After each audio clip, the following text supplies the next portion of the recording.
Should versus should have, could versus could have, এদের কখন, কোথায় আর কিভাবে সঠিকভাবে ইউজ করা হয় চলো আজকে শিখে নেওয়া যাক। প্রথমেই শুড। শুড আমরা কখন ইউজ করি? কাউকে অ্যাডভাইস বা সাজেশন দেওয়ার ক্ষেত্রে আমরা শুড ইউজ করি। For example, you should drink more water, তোমার আরো বেশি করে জল খাওয়া উচিত।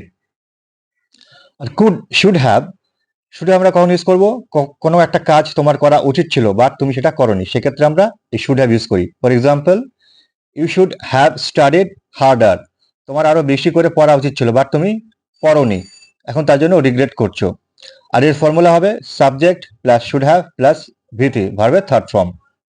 ওকে, নেক্সট কুড। কুড আমরা কখন ইউজ করি? কোনো কিছুর পাস্ট অ্যাবিলিটি বা পসিবিলিটির ক্ষেত্রে আমরা এই কুড ইউজ করি। For example, she could swim when she was 5, তার বয়স যখন 5 বছর ছিল সে খুব ভালো সাঁতার কাটতে পারতো। আর কুড হ্যাভ আমরা কখন ইউজ করি? কোন একটা কাজ তোমরা করতে পারতে বাট করনি, সেক্ষেত্রে আমরা এই কুড হ্যাভ ইউজ করি। For example, you could have won the match, তোমরা ম্যাচটা জিততে পারতে বাট জিতলে না বা জেতনি, বাট ডিডন্ট। সো এর সূত্র কি হবে বা ফর্মুলা?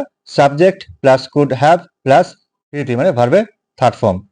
সো এইভাবে আমরা এই should versus should have and could versus could have এর ইউজ করে থাকি জেনারেলি।